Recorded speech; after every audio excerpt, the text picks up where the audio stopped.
اسلام کی بہار بہار شریعت۔ السلام علیکم ناظرین اکرام، امید ہے آپ خیر و عافیت کے ساتھ ہوں گے۔ ہم آپ کا نعمان بن ثابت اکیڈمی میں استقبال کرتے ہیں۔ پچھلی ویڈیو میں ہم نے سنت کا بیان شروع کیا تھا، وضو کی سنتیں کتنی ہیں اور کون کون سی، اس میں چند ہم نے سن لی تھی، جس میں ہم یہاں پر تھے کہ مسواک کیسا ہونا چاہیے اور ہمیں مسواک کیسے کرنا چاہیے، اسے کیسے پکڑنا ہے، اس کا طریقہ ہم جان رہے تھے۔ تو چلیے اس کو پھر تفصیل کے ساتھ سمجھنے کی کوشش کرتے ہیں۔ فرماتے ہیں کم سے کم تین مرتبہ داہنے بائیں اوپر نیچے کے دانتوں میں مسواک کرے، اور ہر مرتبہ مسواک کو دھو لے، اور مسواک نہ بہت نرم ہو نہ سخت ہو، اور پیلوا یا زیتون یا نیم وغیرہ کڑوی لکڑی کی مسواک ہونی چاہیے، میوے یا خوشبودار پھول کے درخت کی نہ ہو، چنگلیا کے برابر موٹی ہو، اور زیادہ سے زیادہ ایک بالشت لمبی ہو، اور اتنی چھوٹی بھی نہ ہو کہ مسواک کرنا دشوار ہو، اور جو مسواک ایک بالشت سے زیادہ ہو اس پر شیطان بیٹھتا ہے، یعنی کہ ایک بالشت تک ہی اس کی لمبائی ہونی چاہیے۔ اگر اس کی لمبائی ایک بالشت سے زیادہ ہوگی تو سمجھو کہ اس پر شیطان بیٹھ رہا ہے، اور اس کی لمبائی، اس کی چوڑائی جو ہونی چاہیے، یعنی کہ اتنی موٹی ہونی چاہیے، وہ ایک چھنگلیا یعنی کہ جو لاسٹ والی انگلی ہوتی ہے اس کے برابر ہونی چاہیے۔ اور فرماتے ہیں کہ مسواک جب قابل استعمال نہ رہے، یعنی کہ جب اتنی کم ہو جائے، اس کا استعمال کرتے کرتے اتنی چھوٹی رہ جائے کہ اس کا یوز نہ کر سکیں آگے، تو پھر اسے کسی جگہ اونچی جگہ پر رکھ دیں، یا اسے کہیں مٹی میں دبا دیں، دفن کر دیں، یا کسی ایسی جگہ پر رکھیں کہ جہاں وہ محفوظ رہے۔ اور فرماتے ہیں کہ کسی ناپاک جگہ نہ گرے وہ، اس لیے کہ وہ ایک سنت کو ادا کرنے کا آلہ ہے، سامان ہے، تو پھر اس کی تعظیم بھی چاہیے۔ دوسرا، آب دہن مسلم ناپاک جگہ ڈالنے سے خود محفوظ رکھنا چاہیے، یعنی کہ جو مسلموں کا منہ سے لگنے والی چیزیں ہیں جیسے تھوک ہے اور مسواک ہے، تو ان چیزوں کو ایسی جگہ پر رکھنا چاہیے جہاں پر مطلب ڈالنا چاہیے، رکھنا چاہیے کہ جہاں پر اس کی تعظیم کی جا سکے، اس کو ناپاک جگہ پر نہ ڈالے جائیں۔ اسی لیے مسلمانوں کو پاخانہ میں تھوکنے کا علماء منع فرماتے ہیں، اس لیے کہ وہ مسلم کا ایک لعاب دہن ہے اور اس کو ناپاک جگہ پر ڈالے، اس سے منع فرمایا گیا ہے۔ اور فرماتے ہیں مسواک داہنے ہاتھ سے کرے،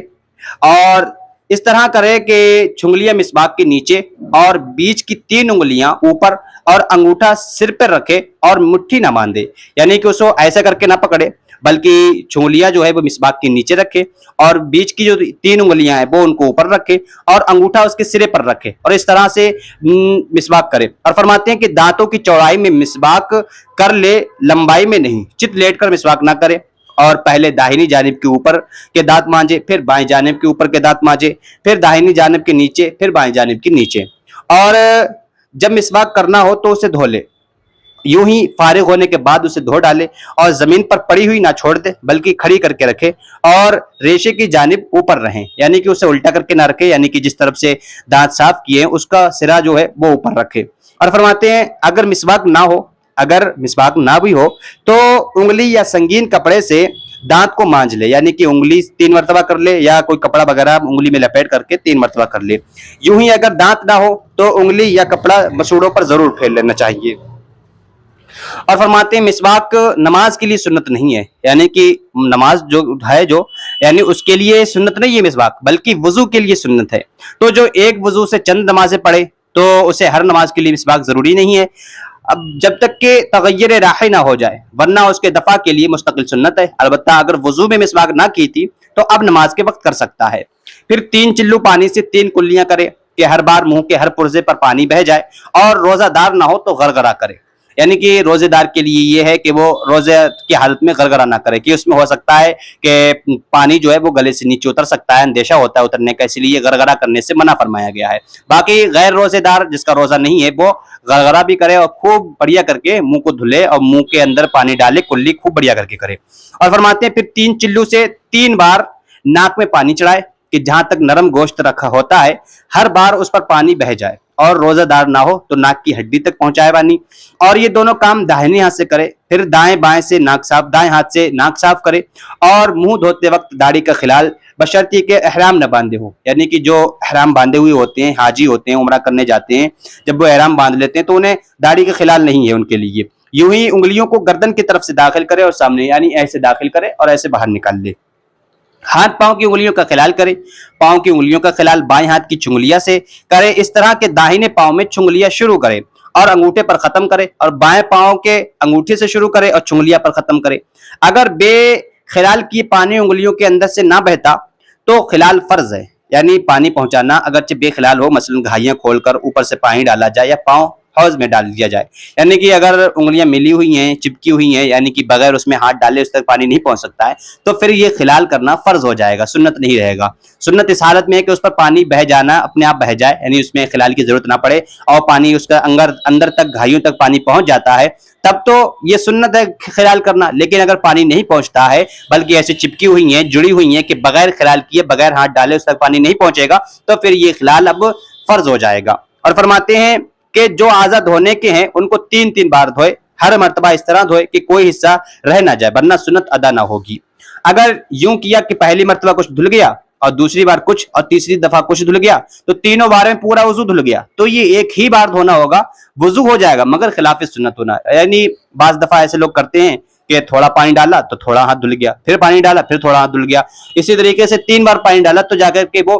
ایک بار میں پورا ہاتھ دھلا، تو یہ ایک بار ہی دھونا ہوا ہے، ایسا نہیں کہ 3 بار کر دیا 3 بار دھل لیا ہماری سنت ادا ہو گئی، نہیں، بلکہ اس سے وضو تو ہو جائے گا، وضو ہو جائے گا، لیکن سنت نہیں ہوگی، سنت ادا نہیں ہوگی، اس کا ثواب نہیں ملے گا سنت کا۔ اس میں چلیوں کی گنتی نہیں ہے، یعنی کہ ہاتھ دھونے میں، اعضاء دھونے میں چلیوں کی گنتی نہیں ہے، یعنی کہ سنت ادا کرنے میں چلیوں کی گنتی نہیں ہے کہ ہم نے کتنی بار پانی لیا، 3 بار پانی لیا، 2 بار پانی لیا، 1 بار پانی لیا، اس کی گنتی نہیں ہے، بلکہ اعضاء دھونے میں گنتی ہے کہ اعضاء ہم نے کتنی بار دھلا ہے۔ سنت میں یہ ہے کہ 3 بار اعضاء کو دھلے۔